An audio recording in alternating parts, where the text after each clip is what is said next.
Kiai Haji Abdul Wahab Casbullah merupakan salah satu ulama besar pelopor pendiri Nahdlatul Ulama, NU, yang sangat berjasa di negara ini.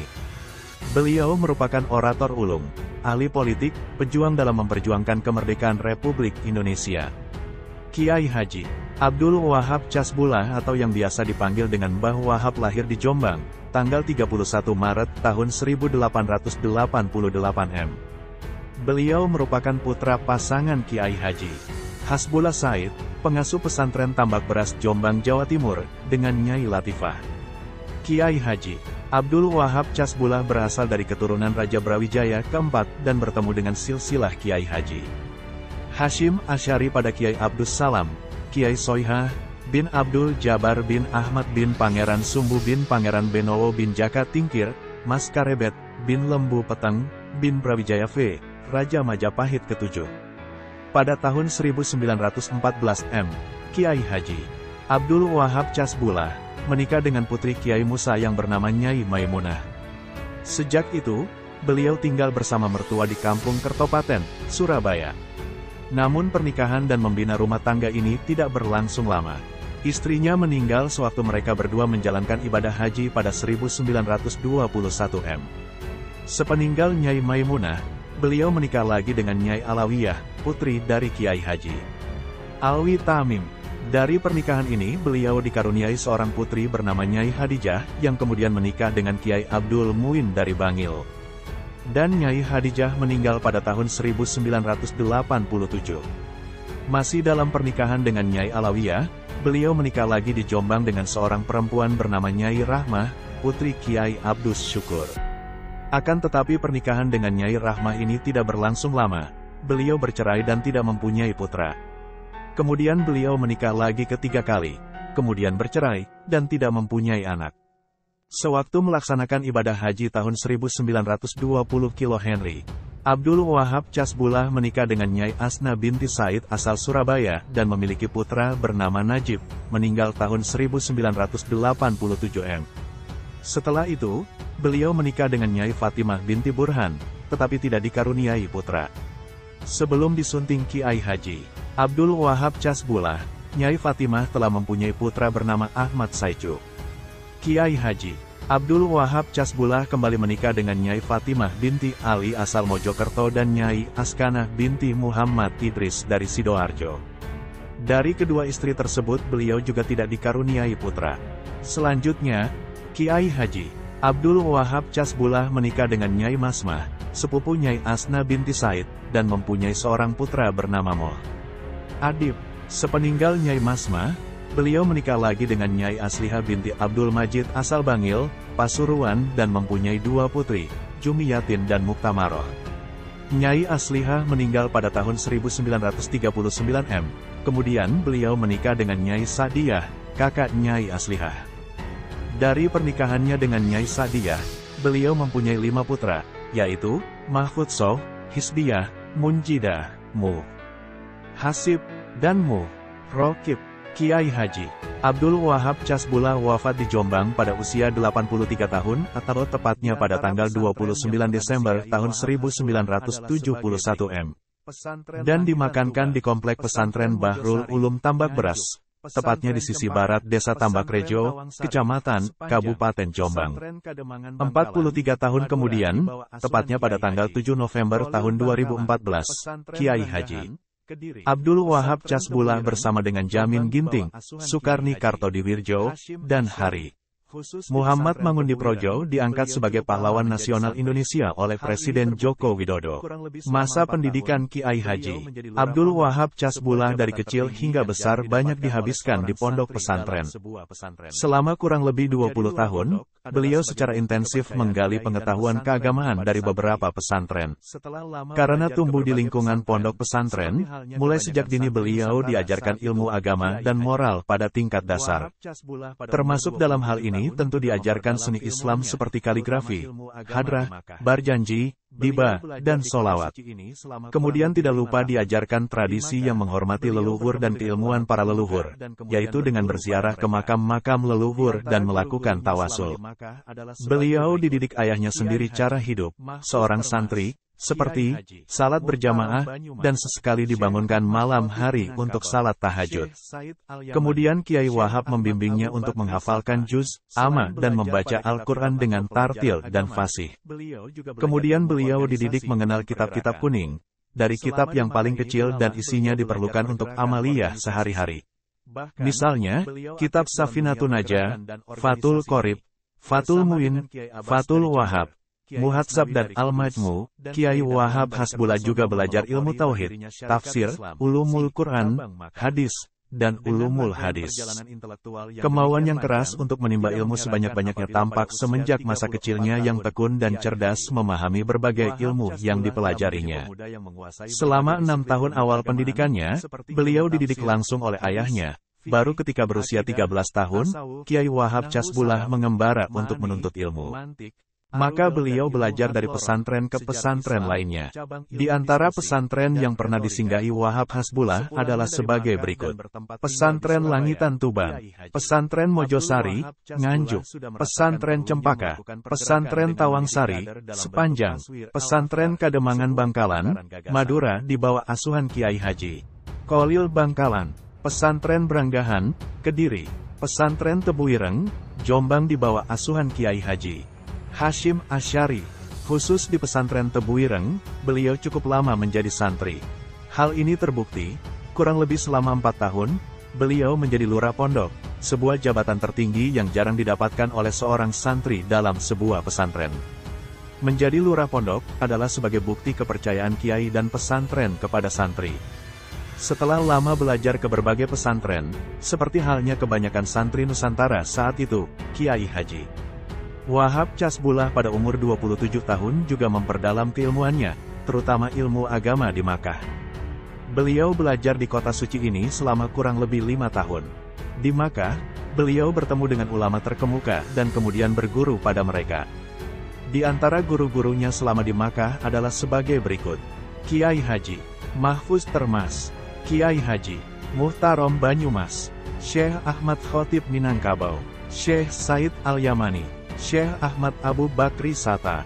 Selain belajar pada kitab-kitab atau pelajaran agama, beliau juga belajar ilmu organisasi dan pergerakan. Selama di Makkah ini pula lah beliau belajar pergerakan organisasi. Bahkan, beliau aktif dalam dunia pergerakan dan organisasi ini. Bersama dengan Kiai Abbas dari Jember, Kiai Asnawi dari Kudus, dan Kiai Dahlan dari Kertosono memelopori berdirinya Syarikat Islam, SI, cabang Makkah. Dengan rangkaian perjalanan intelektual yang demikian panjang, tidak mengherankan apabila pada usia 34 tahun, Kiai Haji Wahab Hasbullah telah menjadi pemuda yang menguasai berbagai disiplin ilmu keagamaan, seperti ilmu tafsir, hadis, fikih, akidah, tasawuf, nahwu saraf, ma'ani, mantik, arudel dan ilmu hadloro, sejarah Islam, cabang ilmu diskusi, dan retorika. Sepulangnya dari Makkah dan bertempat tinggal di Surabaya, Kiai Haji Abdul Wahab Hasbullah sudah merasakan perlunya melakukan pergerakan dengan mendidik kader dalam bentuk taswir al-afkar, sebuah pertukaran gagasan. Ide ini kemudian mengkristal menjadi semacam kursus perdebatan untuk anak-anak muda dan kiai-kiai muda. Upaya ini didorong oleh semangat untuk kebangunan Islam, yang salah satunya dilatari oleh kondisi Syarikat Islam, berdiri sejak 1912 yang sudah mulai dicurigai Belanda akibat kasus Afdeling, sehingga banyak umat Islam yang meninggalkan SI karena Belanda di mana-mana bisa menangkapi mereka yang dicurigai sebagai bagian dari pemberontakan SI Afdeling. Guru-guru, Kiai Haji Hasbullah Said, Kiai Haji Kholil Bangkalan, Kiai Haji Hashim Asy'ari, Syekh Mahfuz Tarmasi, Syekh Al-Yamani, Kiai Muhtarom Banyumas, Syekh Ahmad Khatib, pemimpin Tarekat Qadiriyah Naqsyabandiyah, Syekh Said Al-Yamani, Syekh Ahmad Abu Bakri Sata, Kiai Haji Saleh, Kiai Haji Zainuddin Nganjuk, Kiai Haji Fakihuddin Kediri, pengasuh pesantren Branggahan Kediri. Anak-anak, Kiai Haji Muhammad Wahab Wahib, Khadijah Mo, Adib Jumiyatin, Muktamaro, Nyai Hije, Munjidah Wahab, Mahfusah, Hasbiyah, Mujidah, Muhammad Hasib, Rakib, Kiai Haji A. Syaicu, anak tiri. Beliau menjadi pengasuh Pondok Pesantren Tambak Beras Jombang menggantikan perjuangan sang ayah Al-Makfurullah, Kiai Hasbullah, yang wafat pada 1920 m. Beliau pula yang menggagas ide pembuatan nama Bahrul Ulum sebagai nama resmi pesantren, mengingat nama Tambak Beras sendiri sebenarnya merupakan nama sebuah dusun.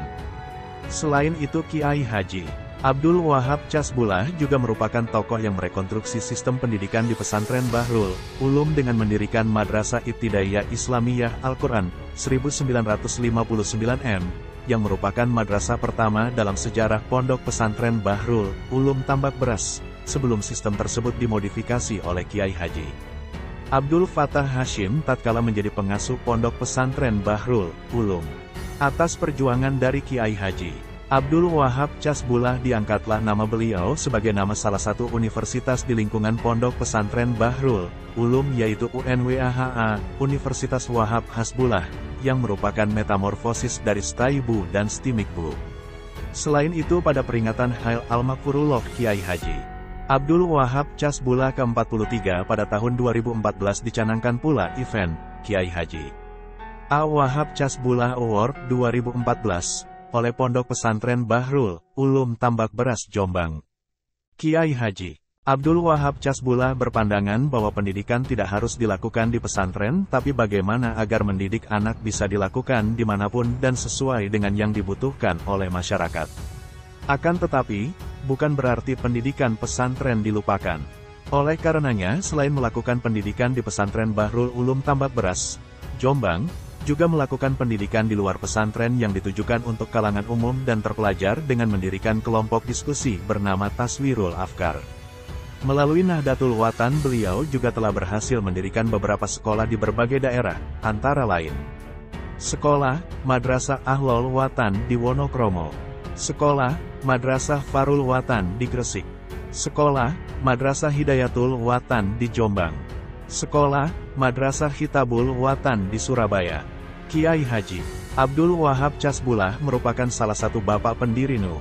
Selain itu, beliau juga pernah menjadi Panglima Laskar Mujahidin, Hizbullah, ketika melawan penjajah Jepang. Beliau tercatat sebagai anggota DPA bersama Ki Hajar Dewantoro. Tahun 1916 m. Mendirikan organisasi pemuda Islam bernama Nahdlatul Watan. Kemudian pada 1926 m menjadi ketua tim Komite Hijaz. Kiai Haji Abdul Wahab Casbullah juga seorang pencetus dasar-dasar kepemimpinan dalam organisasi NU dengan adanya dua badan, Syuriah dan Tanfiziyah, sebagai usaha pemersatu kalangan tua dengan muda. Pada masa revolusi kemerdekaan, Kiai Haji Abdul Wahab Casbullah juga turut serta dalam proses keluarnya Fatwa Resolusi Jihad. Ketika Fatwa Resolusi Jihad dikeluarkan Rois Akbar PBNU Kiai Haji Hashim Asyari, dalam pertemuan ulama dan konsul-konsul NU se-Jawa dan Madura. Di kantor PB Ansor Nahdlatul Ulama, ANO, di Jalan Bubutan V, 2 Surabaya pada tanggal 22 Oktober tahun 1945 Masehi, Kiai Haji Abdul Wahab Casbullah yang waktu itu menjadi Khatib Am PBNU bertugas mengawal implementasi dan pelaksanaan di lapangan. Dari catatan sejarah berdirinya GP Ansor dilahirkan dari rahim Nahdlatul Ulama, NU. Berawal dari perbedaan antara tokoh tradisional dan tokoh modernis yang muncul di tubuh Nahdlatul Watan, organisasi keagamaan yang bergerak di bidang pendidikan Islam, pembinaan mubalik dan pembinaan kader. Kiai Haji Abdul Wahab Casbullah, tokoh tradisional, dan Kiai Haji Mas Mansur yang berhaluan modernis, akhirnya menempuh arus gerakan yang berbeda justru saat tengah tumbuhnya semangat untuk mendirikan organisasi kepemudaan Islam.